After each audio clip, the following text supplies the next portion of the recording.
Hello and welcome to another episode of Mindful Meeting Podcast. I'm your host, King Abu. Alhamdulillah, it's an incredible honor and a blessing from Allah subhanahu wa ta'ala to be back again and to start this podcast back up again. It's remarkable how things work out. I took a short hiatus, or at least what I thought was going to be a short break for like 2, 3 months to attend to personal matters. But Allah subhanahu wa ta'ala had a different plan, and I ended up taking a break from the podcast for a year and a half. So we say that we plan and God laughs, or they say we plan and God laughs. So I guess God was laughing at me, huh? Anyway, Alhamdulillah, I'm glad to be back, and inshallah, we'll continue where we left off. Today, it's even more special because we start the episode or the podcast back up again in the same fashion and manner in which we initially started the podcast about a year and a half ago, or I'm sorry, 2 years ago. And that was by honoring, remembering, and celebrating the legacy and the life of the Lady of Light, Lady Fatima Az-Zahra, peace be upon her. And today we're gathered here with three awesome and amazing guests, and we are doing the same thing, commemorating, celebrating, and remembering the legacy and the life of the Lady of Light, Lady Fatima Az-Zahra, Salamullahi alayha. Before we begin, let's go ahead and make a short dua for our brothers and sisters in Palestine. Bismillahir Rahmanir Rahim. Oh Allah, we ask you that you grant victory to those innocent souls who are being oppressed. Our dear brothers and sisters in Palestine, please give victory to them, protect them from their enemies, and let them live a life of dignity and honor. Allahumma ameen. We ask you, we make this dua, and we ask you pleadingly by the love of Fatima Az-Zahra. Allahumma ameen. Okay, so let's introduce our guests for today. Like I said, we have three awesome guests lined up here today. Sister Ruhi Rizvi has over 25 years of experience conducting workshops across the UK and the US and focusing on social, religious, and political issues.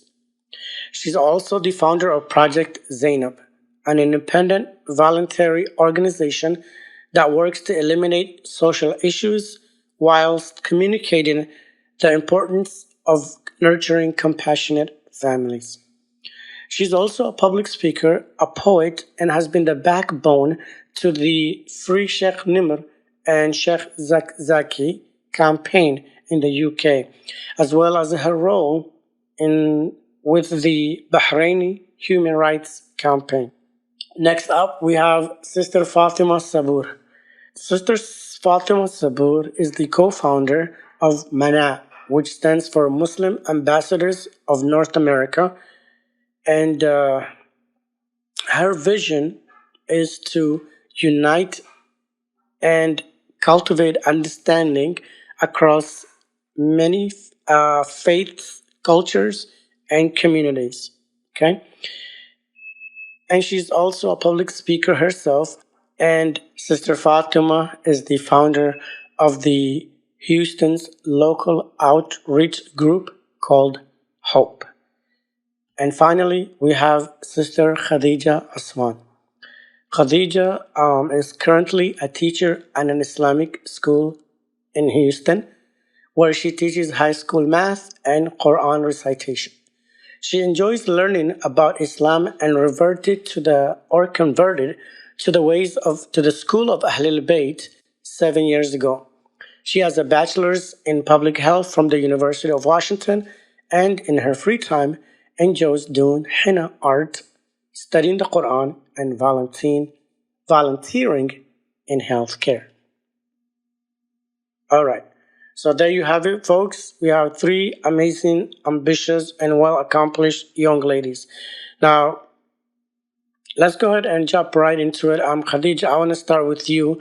And my first question to you is, can you please tell us why we celebrate, commemorate, remember the legacy of Lady Fatima? What is the significance of that and why that is important? Bismillah. First of all, I'm so excited to be here and to be able to benefit from such incredible people. It's truly inspiring to, hear the other ladies' bios, and yeah, I am just super inspired, mashallah. But getting back to your question, why do we need to commemorate and remember the martyrdom anniversary of the Lady of Light? Um, so we can benefit. I think to keep my answer, to sum it up in like a few words, is to benefit because um, her life is an example for all of us to follow in terms of the principles that she showed, the values that she showed and emulated throughout her life. Those are all in order for us to learn from them. So us not commemorating her life, us not remembering and reflecting upon her life would be a huge loss for us. And the way that she stood up gave me a lot of questions. It made me question the version of history that I was always told, which led me to do further research. And so the choices that she made, although in her lifetime, didn't make the change, but it made the change for future generations because it showed what the truth was. Thank you, Khadija, for sharing that. That was really touching and inspiring. It's incredible what studying and learning about the life of Lady Fatima will do to you. Obviously, it just brings you closer to Islam, right? And where the haqq lies. So, as you have so beautifully said yourself. But speaking about Fatima, Sister Fatima, I've been wanting to ask you this question. Your birth name was not Fatima, as you converted from Christianity to Islam. My question is, why did you choose Fatima? Was it because it's just a, random thing? It was one of the more common female Muslim names? Is that all? Was that it? Or did you actually name yourself after the lady we are honoring tonight? Oh my goodness, this is not fair. I didn't know this. You were going to make me cry. Bismillah ar-Rahman ar-Rahim. As many people that embrace Islam, it's done so through the Sunnah branch of Islam. There's a lot of activism in terms of, confidence. I guess they're the privileged ones in Islam. They consider themselves, right? I would disagree with that, but that's another topic. And However, when I started studying the Hadith, the traditions in the Sunni community, I found a disparity between the way in which I started to imagine and visualize the wisdom of the Holy Prophet, peace be upon him, through the traditions and the school of thought of the madrasa I would go to, versus the way and the manner in which the Prophet was referred to in the Quran. So I really, really grew in love with him. As an Islam, and I thought to myself, if God gave him a child, it was Fatima. So I felt close to her, even though I did not understand her, because again, the community in which I associated with, it was not someone that would revere her, right? So it was a way for me to seek closeness to the Prophet, who at that time was for me the link, the vehicle that I used to connect with Allah, subhanahu wa ta'ala. And I have to admit that I did not know much of her for most most of my years in Islam, because not too much is written. once I became Shia, which was through the grace and mercy of Allah subhanahu wa ta'ala, about 2.5 years after I embraced Islam, it was always the brother of the Prophet, Imam Ali alayhi salam. So I had another reason to connect to her because she was connected to them. So it was just in that way. But about 10 or 15 years ago, is when I started to truly understand her. And I say started because I'm still in the beginning stages. When I developed the habit of contemplation and asking why, why did the Prophet say this? And I was so amazed, and I tend to, literally in my mind's eye, visualize the Holy Prophet, peace be upon him, as a statesperson, for example. And he would stand and offer his seat to her. He would say these things, if she is happy, I'm happy. If I'm happy, Allah's happy. So I'm like, what is he trying to say here? So once I started kind of unraveling that, was when I'm like, okay, if I love this messenger of God, and he is saying that, these things about her, I need to start paying attention. And I was very sad to find that not too much is written about her. But in the last 5 or so years, we have access to a lot more books online. Thank you very much, alhamdulillah, to certain online sites.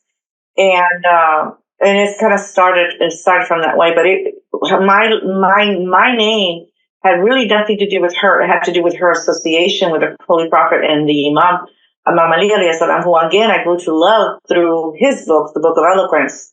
And that's it. To me, it was the three amigos. These were the three. I love it. I love the way you described the Lady Fatima. She's the link between us and Allah subhanahu wa ta'ala, right? Sister Ruhi, I wanted to ask you, there are 2 great women that Allah subhanahu wa ta'ala created. There are a lot of great women, but 2 are at the top, Lady Fatima and Lady Maryam. And I wanted to ask you, there are obviously some similarities between the 2 ladies, in the sense that you could say that there was some isolation, emotional isolation. In the case of Lady Maryam, you see her all alone by a tree, pregnant with a child, when no man has ever touched her, and she's wondering, how am I going to break this news to my people? But there's some emotional distancing or isolating herself from her people, in the sense that they wouldn't understand her and what she's going through. In the same manner, we see similar incident happen in the life of Lady Fatima, when she's attacked and her ribs are broken, and Imam Ali himself doesn't even know this. Why? Because the Holy Prophet, peace be upon him, and his family advised his daughter to not bother Amir al-Mu'mineen, not to trouble him, to the point that Lady Fatima takes that to the heart, so much so that Lady Fatima doesn't tell Imam Ali what happens to her, to the broken ribs. It is only when Amir al-Mu'mineen is performing the ghusl and he rubs again in that area and he sees the broken ribs, he feels it. So I guess you could say in a similar way, there's an emotional isolation of Lady Fatima where she kept that pain inside to herself. So that's one aspect of a similarity between the 2 ladies. And in that light, if you can elaborate also, what are the similarities and differences between these 2 noble and pure personalities? Yes, assalamu alaikum, everyone. Obviously, I did want to start off with the poetry that I'd written, and it is remarkably something very, very similar in respect of what you mentioned of Hazrat Maryam. Salam alaiha. And it's very important that we recognize that some of the isolation, as you said, that Hazrat Maryam had endured, but both of these connections lead to tawakkul. There's an aspect of tawakkul that you expect when you are expected for the sake of Allah subhanahu wa ta'ala, and you put all of your trust in Allah subhanahu wa ta'ala, and you lead your journey towards Him. Both of them obviously have the same kind of similarities there, but we've got to realize that by no extension is Lady Fatima Az-Zahra Salam Alaiha of Lady Maryam, or Lady Maryam an extension of Lady Fatima Az-Zahra Salam Alaiha. They both had their duties and responsibilities in each era, as it were.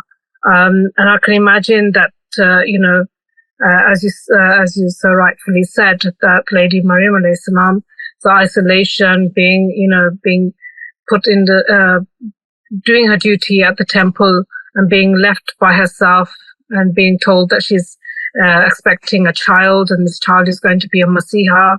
Obviously, these must have been very, very kind of daunting for her at the time. Here, the difference between in that kind of aspect of Lady Fatima Az-Zahra Salam Alaiha is that obviously this is a duty for a woman to actually give birth to obviously her spouse's child and continue the legacy of the Prophet here. And not to say that Lady Maryam wasn't doing very similar duties, but Lady Fatima Az-Zahra Salam Alaiha, took on board the fact that she was bringing up two young men who are going to be the Shabab al-Jannah, leaders of the youth of paradise. And obviously taking on board both of those, ladies' examples, we have to learn from that both lead to the same path. They have two different journeys, but lead to the same path. The path of tawakkul, the path of tawheed, recognizing that, the oneness of Allah subhanahu wa ta'ala is the only one that can bestow on them the blessings that they were going to be receiving for their duties and responsibilities. Obviously, there were manifestation of tawakkul, there were manifestation of tawheed, there were the manifestation of haya in all of that. And I just wanted to kind of set the examples, for some mother to be like that, to be that what Lady Fatima Az-Zahra Salam Alaiha became, stems from the Prophet, stems from Lady Khadija Salam Alaiha.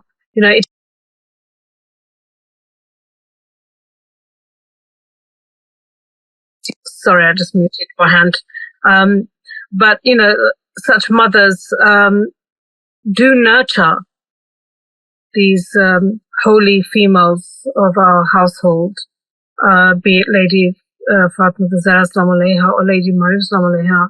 And I remember in chapter Imran how her mother, Hannah, actually tells her that she has promised and vowed towards Allah subhanahu wa ta'ala. Can you imagine a young child being told that her mother has vowed to actually, give her to Allah subhanahu wa ta'ala through that, and that she's following the whole idea that she is going to be isolated for such a period of time, but it was for the sake of this Masiha, and for Lady Fatima Az-Zahra Salam Alaiha to have had the children that she had. Lady Zainab Salam Alaiha followed that path, and I'm sure you'll be getting on to Lady Zainab slowly somewhere along the line during the course of this evening, your evening and my night.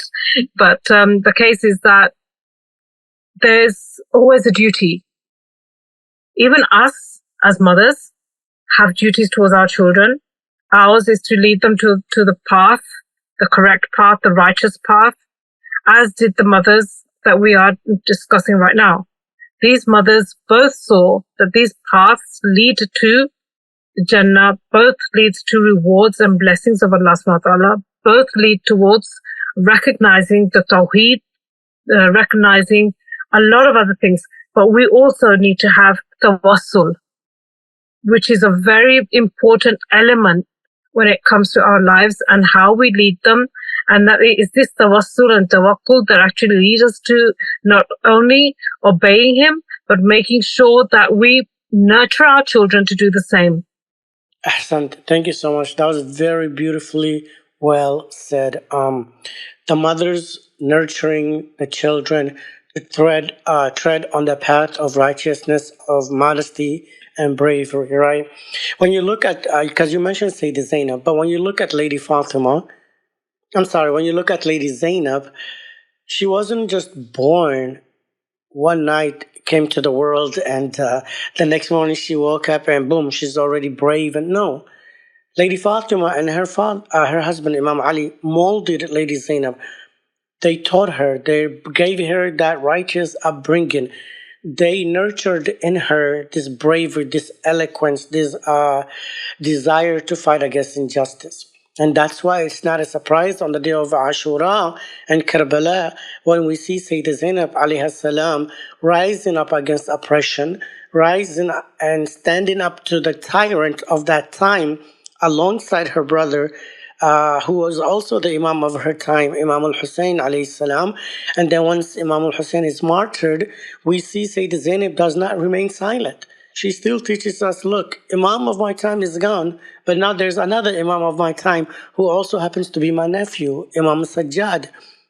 And then she speaks up and gives that eloquent speech in the courtyard or the palace of Yazid. So my question, Sister Fatima, is this. What can our mothers, our sisters, our daughters, our Muslim women learn from the examples, the life and the legacy of Lady Fatima and Lady Zainab on how to train our women to be ferocious, to be warriors in the face of oppression, and that silence is not an option?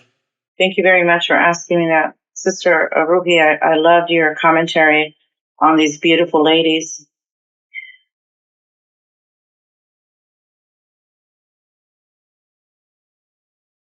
In order to fight injustice, it first needs to be at home. I think there are things, little nuances in our daily life that are ignored, considered not to be important. And there are several. Too many, unfortunately, are ignored. One is the role of the father. Men are supposed to be protectors, providers for all women, women of the world. Why would this be so? When a man protects and provides, and the women of the household, as our imams did and our holy prophet did, peace be upon them, it allows the true essence of a woman to flourish in home. She's at peace. The fragrance of her wisdom, of her love, of her confidence radiates throughout the home. If we were to say that society begins, if society is what? A combination, a culmination of homes, of every single individual, every single home. When the society is good, it's because the house is good. If the woman feels confident, if she is respected, as Bibi Fatima Salam Alaiha was honored by the statesman, by the best of creation, this is a sign to the people. This is the way you ought to treat your wife. You ought to treat your daughter. Today, I wonder how many Fatimas are mistreated, physically abused as children, as or as spouses later in society, one way or another, right? So when the chain is broken, then that self-image of the woman, regardless of her name, it's also misconstrued. It's skewed. So it is very difficult to project a clear light when there's darkness within the soul. So when we say that men are the protectors and the providers of women, we're saying this is your ark. Take care of it. When we do present things in a correct manner, then we're setting the stage for that beauty, that essence, that confidence to be shared with the children. They feel confident. They feel confident. Do not allow themselves to partake in certain kind of behavior, inshallah. So to speak for justice, first we need to make sure that we are just in our home. We are just to ourselves, to our family. And then we'll have that practice that we do at home. It'll be easy to stand before the oppressor. Ahsan. Thank you so much, Sister Fatima. That was a really beautiful point you bring to light, and that is domestic violence, right? That is not something I don't think we talk about enough in the Muslim world. But the point that I actually wanted to focus on, not just to raise that awareness, but realizing that justice starts at home. And if there's no justice, if there's no peace at home, there can be peace spread to the community and to the societies and humanity at large, right? You cannot give away that which you don't have. So if you don't experience peace at home yourself, it will be very difficult to spread that peace to the world. But I want to circle back to Sister Khadija real briefly. And I wanted to ask you, Khadija, I've personally seen you go to the rallies, to the protests in support and showing solidarity with our Palestinian brothers and sisters. So my question to you is, what is your take on these protests, and what is your take in how we show solidarity and support to our Palestinian brothers and sisters? Is there a one-size-fits-all approach that works for everyone, basically, when it comes to showing support for our Palestinian brothers and sisters? Yeah, I think it just starts with first being aware, like doing whatever you can to educate yourself. Being aware, because you can't do anything if you don't know what the problem is, and if you're not educated yourself about it. And that's like the $1,000,000 question, because I hope everybody is asking themselves, like, what can I do? So no, like, I don't think there's any one size fits all approach, but I mean, we can learn about how we can come together and do whatever we can as communities, as individuals, to help. Whether that's boycotting products, whether that's showing up to the protest or the city council, whether that's calling representatives and sending out emails, all of those things. And beyond that, like supporting organizations that are, making change. But I myself feel like I have so much room to improve. There's always more that we could be doing. But I think that steady, consistent action is better than, like just once learning about it, and then kind of forgetting. And with Palestine specifically, just thinking back to like previous years, there's been the periods where the bombardment is happening and it's really, really bad, and everyone's heart is breaking and everybody is active. But then once that stops, it kind of goes back in society's mind. It kind of takes a backseat, and we see that a lot of people kind of move on and forget about it. But with an issue like this, we're fighting for freedom. We're fighting for the freedom of the Palestinians, and that's not something that happens overnight. So continuing to like stay active and advocate, even when things seem to be calm. Yes, Sister Fatima, I saw you raising your hand when I was asking if there was a one-size-fits-all approach. Would you like to add something to what Sister Khadija said? Thank you very much, Sister Khadija. I think you're right, absolutely right. First thing we need to know, we need to have is awareness, right? And as I got to understand, when you speak of awareness, we have to focus on what type of awareness. And Sister Ruhi, I know, has much more information on this than I, because she's so heavily involved even still today. But what kind of awareness? Okay, this is happening. Who cares? They're over there, they're over here. the natural inclination is they must deserve it somehow. Something must have happened. There's a reason why this is happening. There's a reason why everybody hates them. So awareness of why is this happening? Who started it? Why did it get started? And we need to again unravel, and keep asking, because what is our stake in here? And why does this country feel the way that it does? Why does it support this one over the other? Why? What is the vested interest? We have to start from there. Are we still a slave in our mind? Is our mind still held captive through the media, the information that my mind is fed through the academically, through today we would say CNN, Fox News? We need to understand that. I today want to know why in the world Saudi Arabia had some $1 million deal in the process with Israel. Why? So you going out and hollering and protesting, you need to be aware of the consequences that would lead. You need to be aware of, is this the best way for me to invest my energy or my resources? Why has this been happening for decades and decades? Once I saw a Jewish lady at a library who was doing some research. My daughter was, my eldest. And she said, "We laugh at you people." I'm like, "Oh, okay, why?" She couldn't understand why I would want to be Muslim.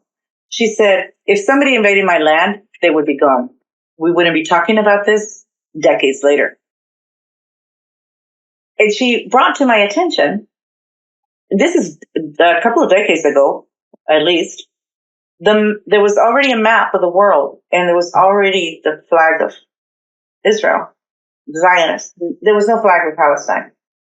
So those are the things that we need to create awareness of, because if it happens to them, what else is happening?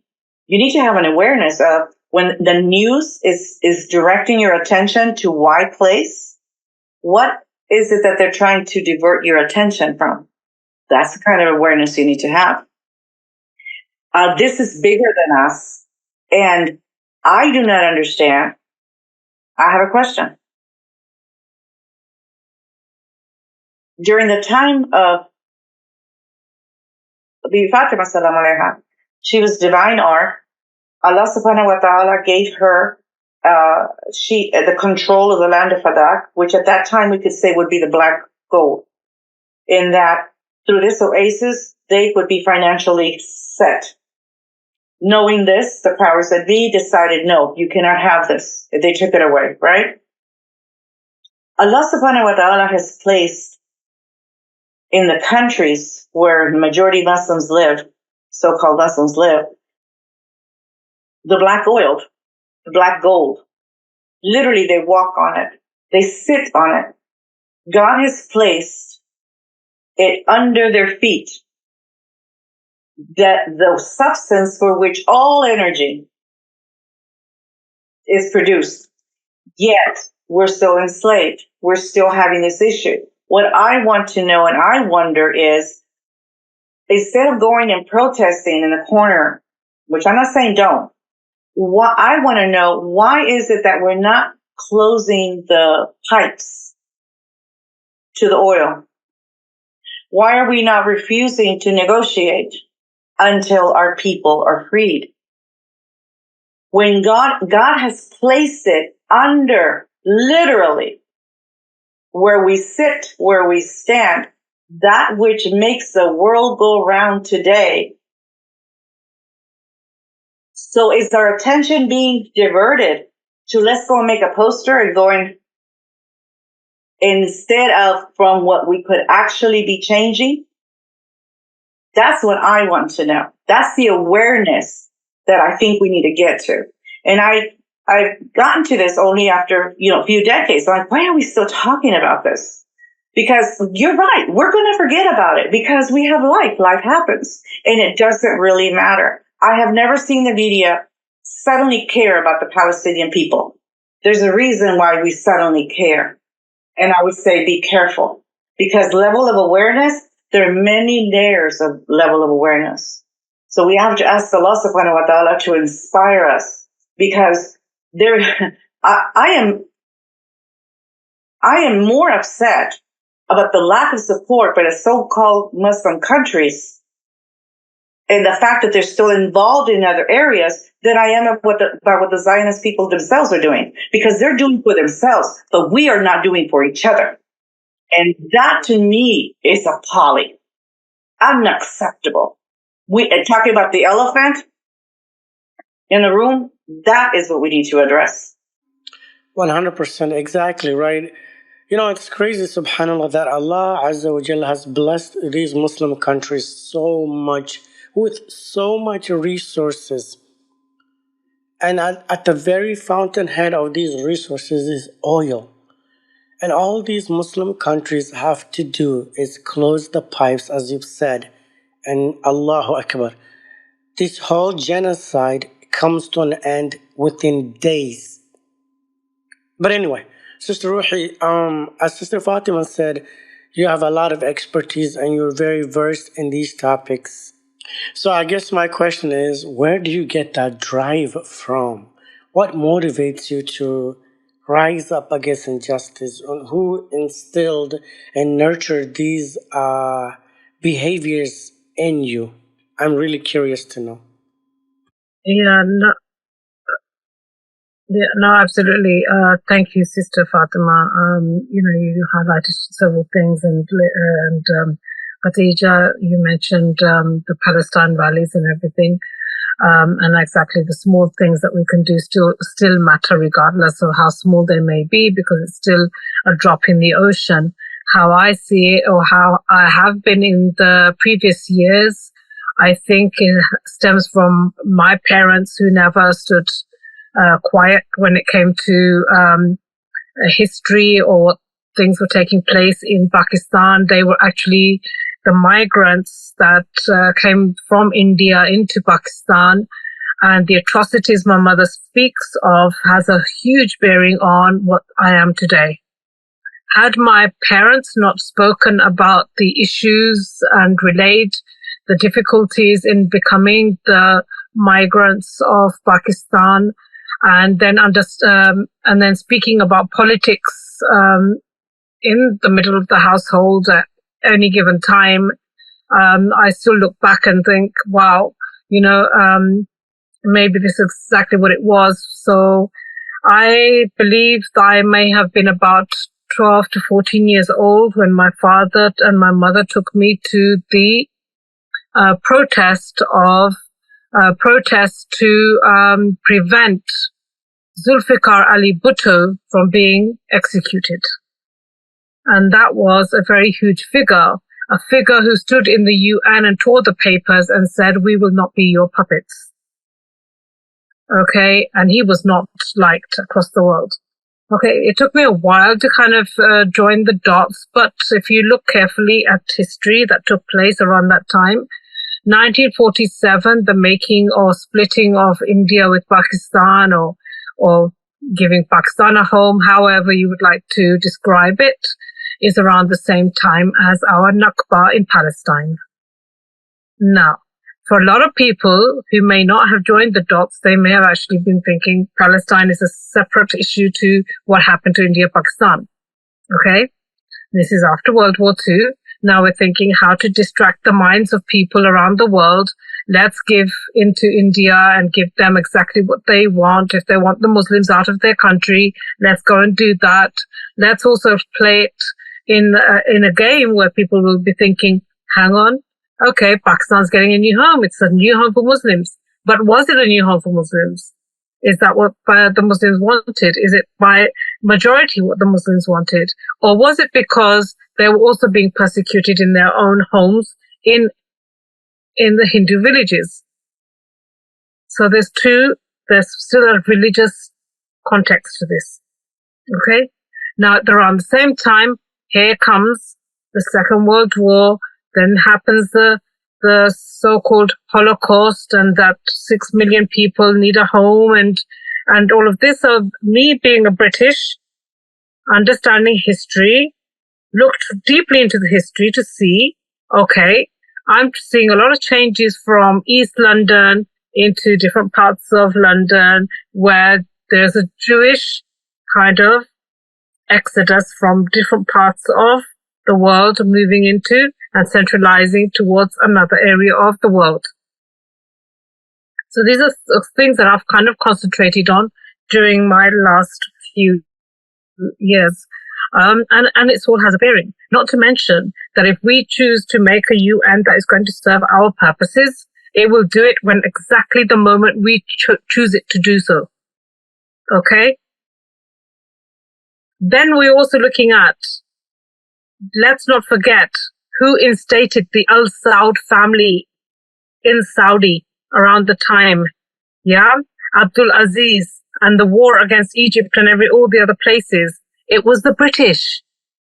It was the British who said, let's use this opportunity to instate some family that is going to benefit us. It was for today. So they have a long thing coming. They've had a long thing. Let's destroy the Africans because they won't be good for themselves. They won't be good to anybody else. And when we've done the job, done the business, we can finish them off. Unfortunately for them, they weren't finished off, but they are now residing in all different parts of the world. They tried it with South Africa. It didn't work. It was an apartheid, right? That was an apartheid. But we don't call what the Israelis are doing inside of Palestine an apartheid. And a lot of people will call it Israel Defense Forces. They're not defending what they're defending. They are not only just occupying, they're also oppressing. So we use the term IOF. Yeah? IOF, I love it. Sister Fatima, you had something to say or to add? Yes, if I could elaborate to what Sister Ruhi was mentioning. I'm surprised to find even today people are unaware that during the Second World War and whatnot, Britain controlled the area that is Palestine, Israel, but they control that. They are not aware of the fact that several times the UN supposedly has voted to press charges, for inhumane behavior and whatnot to the Zionist government. And the last time Obama vetoed that, they're not aware of that. They're not aware that during the Second World War, the Palestinian people wanted to go and help the Jews that were being in encampments. The British government did not allow that, but they went on ahead and did it anyway. They're not aware. There is a website that's very good, very, very good, and very comprehensive. It's existed for over 20 years now. IfAmericans.org. IfAmericans.org. This is an American Christian woman, very lovely lady that started this, and now her son helps manage it and whatnot. And so this is something it's not a Muslim thing. It's just a human thing. People are not aware of these type of sites, and they're also not aware of the relationship between Christianity and what's happening in Palestine. And when we deal with people's faith, it's different. So we need to maybe look into the angle that we choose in speaking to the people that are not that don't, that come from these backgrounds. Hassan, thank you for sharing that. IfAmericansKnew.org. We'll go ahead and put that in the show notes. I'm looking forward to checking it out myself. Now, Sister Khadija, I want to circle back to you, especially since you are the youngest among our guests. I wanted to ask you, Sister Lady Fatima alayhi salam was a very young woman when she passed away and she was martyred and left this world.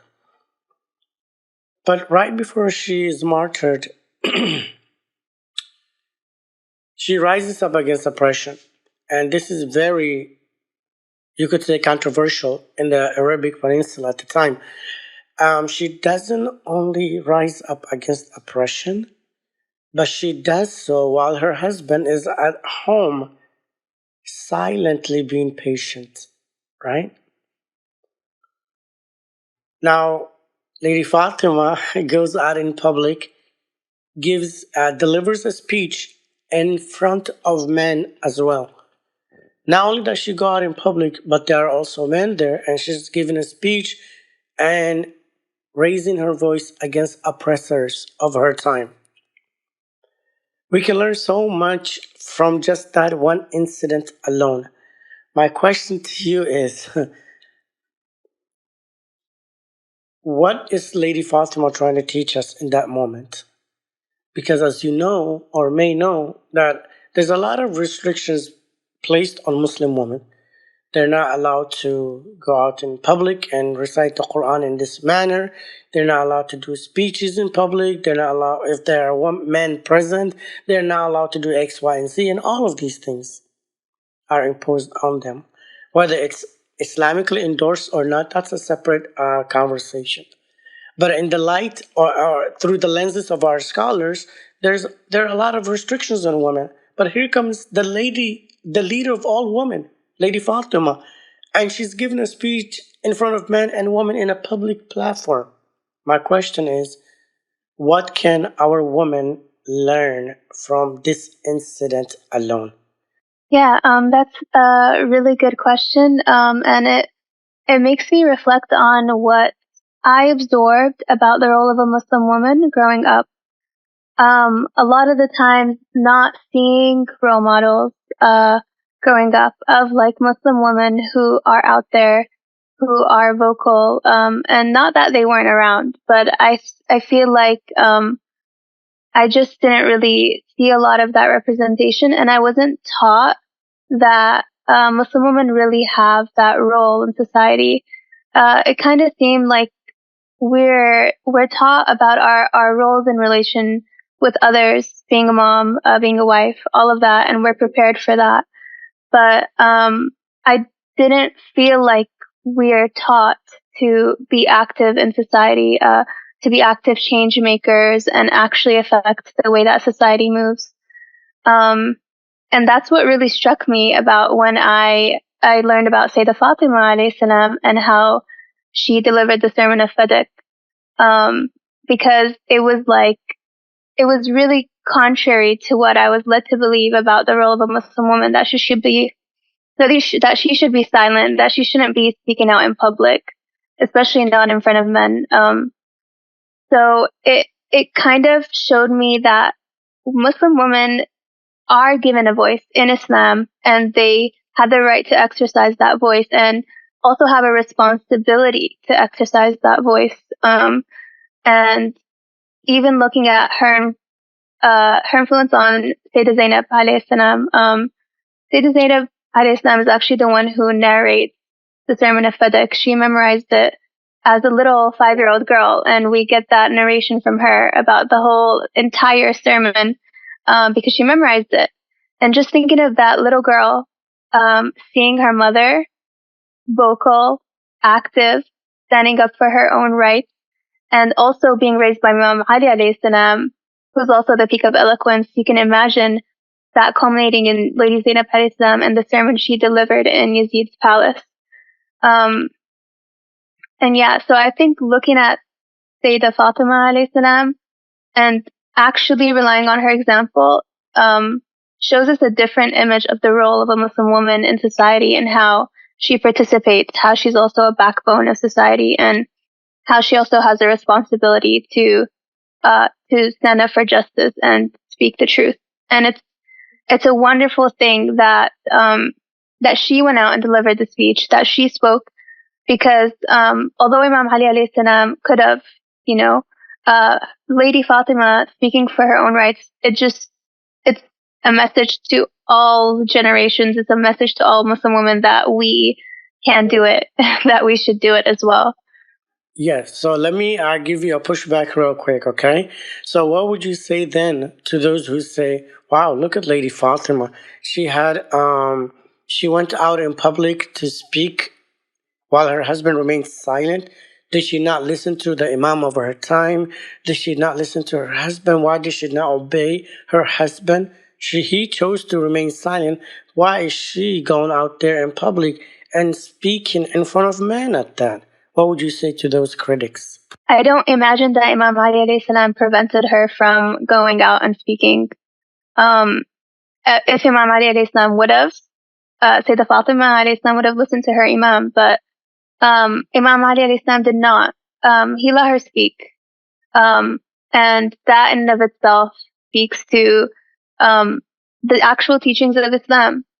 He's the Imam of the time. So his example is also our example. Ahsan, thank you. So, in essence, Imam Ali alayhi salam is actually teaching us how we should behave, right? He is our example, as you said, and if he's quote unquote letting his wife speak, then we should also emulate his examples. I really appreciate that because that's really what Lady Fatima and Amir al-Mu'mineen are teaching us, that yes, we have to rise up against oppression and in the process not cause oppression, but don't remain silent and just heedlessly just make dua that the oppression will go away. No, you have to stand up, whether you're a man or a woman, and rise up against it. Thank you so much. Sister Ruhi, I know you've been waiting patiently, so here we go. Please bless us with that poem that you promised us. Bismillah. Okay, this was called Fatima and Mohsin. I'll try to read it as fast as I can, and I'm cautious of the time. This is Fatima, the Prophet's daughter, manifestation of all he taught her, seed of Tuba, the best of flowers, who after his demise wept for days, not hours.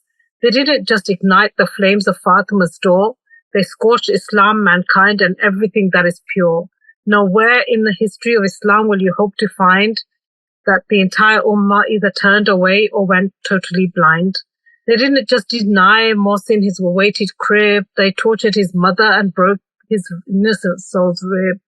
The trauma aborted the dear Mohsin whom she'd held in her womb. Both mother and son were so fragile yet so pure. Yet look at the test these criminals caused them to endure. And Ali watched his flower crushed by cruel men. He saw the light of his life come to an end. They didn't just crush Fatima, Mohsin between the wall and the door. They crushed the lion of Allah's heart and damned themselves evermore. The nail, like the rose attached to a thorn, pierced Fatima's womb and killed her unborn. Innocent God-given life unmercifully torn. The first of her children she was fated to mourn. This was a continuation of Fadak, the cruel slap she received by hypocrisy incarnate that keeps the Ummah deceived. Though with passion and logic Prophet's daughter did plead, they denied her inheritance with avarice and greed, but this just right of hers that did not exceed the right of safety and life which tyrants stole not just from her. They stole life, position, and property without causing so much as a stir. They didn't just tie Ali's hands and drag him with ropes. They usurped the Prophet's house rights and murdered their hopes. Those ropes represent how they restrained Ali from humanity. They tied up men's courage and bound their urbanity. They shackled the virtues that set faithful minds free to live Allah's ordinance incarnated each decree. They did all of this while burning, usurping Ali and Fatima's God-given legacy, left us questioning Fatima's grave in Baqi. Why the night, O Fatima, and why not day? Why have your burial in this way? What message to the Ummah did you want to convey? Let us all not just visit Fatima's grave in Medina at Baqi. Let us live our lives as if Fatima was present and able to see. Let vow to live, to resurrect the lifestyle and pave the straight way. Let us move to inculcate the message each God blessed day. Ahsant. Jazakallah khair al-jaza. Wow. What a touching poem. May Allah bless you for sharing that. May Allah increase our love for Fatima. It kind of makes the segueing part or the transitioning part a bit difficult after hearing that poetry. But one of the aspects of the Lady of Light that we hardly speak of, or that we know little of, is her entrepreneurship side of Lady Fatima, right? With her owning the land of Fadak and the income that that land was generating is something that we don't hardly talk about. So I would like to talk about that just briefly here. Um, but my question really is, we know Lady Fatima was the daughter of the most successful and the wealthiest woman of the peninsula, Lady Khadija. She was very wealthy and she gave away her money to Islam and to her holy husband. However, they were still wealthy, and then Lady Fatima takes over Fadak, and Amir al-Mu'mineen is the one helping her alongside her together as a power couple, as a Muslim power couple. They have wealth. My question is, why are Muslim ulamas, Muslim scholars, or just Muslims in general so obsessed with portraying Ahlulbayt as very poor and meek people, right? I don't understand the obsession behind that. Are we implying that the poorer Al Muhammad are, the more they have taqwa, the more iman they have? But we know that's not the case. Having wealth doesn't necessarily correlate with lack of iman, nor poverty correlates with highest form of iman. It depends. It all depends on what you do with the wealth Allah blessed you with. So my question is, when we hear narrations and traditions that speak about Imam Hassan and Imam Hussein shivering out of poverty or due to poverty, and there's no food at home, my question is, why are we so obsessed with portraying Ahlul Bayt as poor people? Yeah, from what I know, brother, it was the fact that in order to spread Islam, the wealth was used for that purpose. As you know, they used to use messengers to go from one place to the other, and obviously for the upkeep in those places, as so as to bring back more and more people who would actually vow and swear oath to Islam. And this is where it all went. And obviously, if we want to kind of, when we use the word rich and poor, we should be using basically words that define what is okay and what is too much.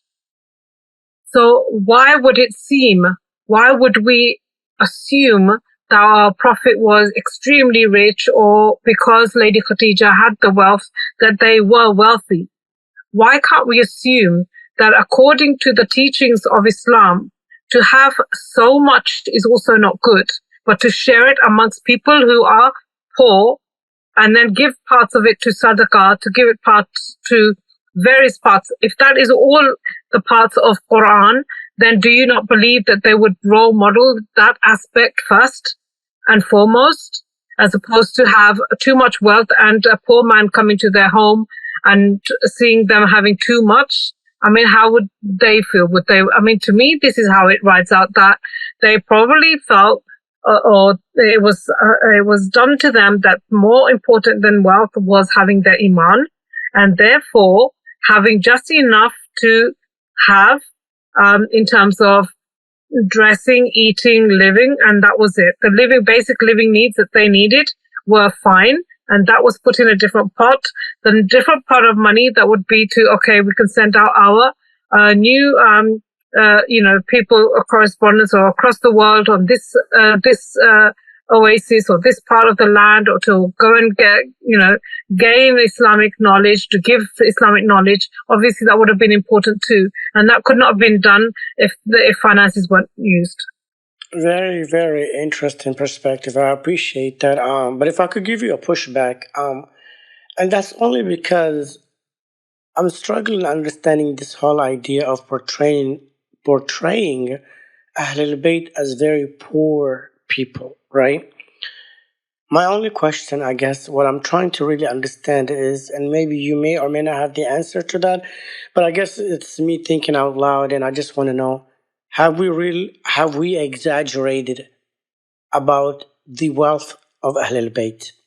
Meaning that, have we made them to be people that actually have no money? Again, to the point of Imam Hassanain, the two Hassans, Imam Hassan and Imam Hussein, are shivering. They have no food at home. Lady Fatima has no food at home. They have no clothing to wear. To that level, Why are we exaggerating? Yeah, no, I was also looking at the aspect of another hadith when we talk about Imam Ali alayhi salam, and he talks about, and Hazrat Kambar, his servant, actually explains how Imam Ali alayhi salam used to keep his wealth, and any wealth that he had, if it was not for the sake of, if it wasn't for the sake of his treasury at the time when he was working, then he would use his own. And we have this whole hadith about the two candles, and I'm not sure if you've had the hadith. Yeah, the two candles, where he was using one for his own purpose, the other one was business, and then Talha and Zubair came and sat down, and they wanted to discuss things with them, and he immediately put out the light. And he said, they questioned why did you put the candlelight out? And he said, I put the candlelight out because that candle that I was using was for business, and right now you are here for personal. So this is, so that hadith is very well known. As you can see, it just meant that they were so, they were so clued up on how not to use up the resources that were put towards instigating Islam. Instead of us counting their money, I would actually say maybe count their blessings. I take it as that. And it may have moved me away from your line of questioning, but it's just something that I've grown up to know that, they could not see others suffering, but obviously with the change of Khalifa and all of that, we don't know what they were actually put towards. We don't know the treatment, because if further could be denied to them, and that could have been their resource, then the rest of it is self-explanatory. Wow, that is a really great point. If Fadak was actually denied to them, what else did they go through? That's a really great point. Sister Fatima, you wanted to say something? Yes. I love sisters' commentaries for sure. And these are questions that I've always you didn't like my comments? I'm sorry. I know. I love. I'm just kidding. But I was going to give the better for last. But the questions that you ask are things that I've pondered upon, because in listening to the majlises and reading, it's almost as if, are these men being neglectful of their family? Right, exactly. How do we get to this point, right? How do we get to this point? And I've kind of learned now to just train. My mind is just automatically goes there. And so, no, they're perfection, right? They're perfection. So therefore, whatever situation's happening, it's perfect. Let me try to find out. So we need to first understand that Bibi Khadija, mashallah, Lady Khadija, mashallah, she was richer than everyone. Everyone else combined, all the other caravans, hers was number one. And when she married her husband, Holy Prophet, peace be upon him, she became even richer. But we also, again, need to try to understand what was happening during that time period. A lot of it we don't know, right? A lot of it is still unknown. But we need to remember that they lived in a constant state of terrorism. It's terrorism against them. Once the declaration of faith was prophethood, the announcement of prophethood, to them it was like war being declared. So when they left, when they migrated, when they left Mecca, they could not take their wealth. So this is their financial state. If we were to say that it's true, it was by design. It was not that they were negligent. It was not that they were lazy. It was not that anything negative. I think this type of rhetoric, it's very upsetting to me because it's very dangerous. When we listen to these speeches, our heroes are zeros. They have no power. They can't even feed their children. Human nature, we need heroes. So we have Superman, we have Spider-Man, we need heroes. We need to revisit the way and the manner in which things are expressed, because our youth, you want them to pay attention. They are paying attention. What subliminal messages are we sending to them? Like, well, if I need to get close to God and I'm going to have only one shoe on and not another, then I don't think so. So we need to, this is very Parents, we need to speak up. This is something that very dangerous. Indeed, I totally agree. And I love what you said. Our heroes are zeros. Unfortunately, this is the reality of the way Ahlulbayt are presented to us, which is, in my opinion, far, very far from the truth. Anywho, as we conclude this episode about the Lady of Light, I wanted to ask you three wonderful ladies, what are some of your favorite moments from the life of Lady Fatima Az-Zahra, peace be upon her? What are some of your praises that she received, be it from Allah subhanahu wa ta'ala, from the Holy Prophet, or her husband, or any creation of Allah, including even the angels? Some praises, some merits, just any favorite incidents and moments that you can recall from the life of Lady Fatima that you want to share with us. Okay, so if I go first, I would, for me, as somebody who's a mother, would be the aspect of her taking on that role as a mother and understanding the mother's role from her own mother and passing it down to Lady Zainab Salamu alayha, because then you have a whole trail of the whole thing. But then you also have the boys who actually took on and understood her motherly role, and then they chose, they did their best in choosing a wife who'd be the mother to their own children. It's a really important factor, because when I look at spouse selection, I always look at the aspect or advise specifically on marry this person as if you are marrying somebody who's going to be the mother of your child. So when I look at that, I think it's going to be a roll down of parenthood in a way where all children will be nurtured by a mother who's going to be a mother who'd be successfully nurturing them and being a very good role model for her children. Absolutely. Fatima, she's the epitome of motherhood. No doubt. She's a university, really, of everything about being a mom. The school of Fatima is the way to go. Speaking of Fatima, Sister Fatima, what moments would you like to share with us about Lady Fatima? For me, a couple of things. If we were to say that these beautiful personalities are our mentors, our guides, right? When Bibi Fatima goes out and knocks on people's doors and tries to get them to fulfill the commitment to the Imam, she goes everywhere, right? Leaves her home. To me, what I see with that is that we have to rescue ourselves. We're to rescue ourselves. We're to fight for our own rights. If we do not stand up for what we believe to be true, if we do not speak out and use our voice, then why is anyone going to care about what we have to say? So I have to rescue myself. I have to keep my honor, keep my respect, use good judgment and wisdom and Quran as she did to state her position. That is her job. My job is to express myself as best as I can, respectful as I can, and fight to stand up for my rights.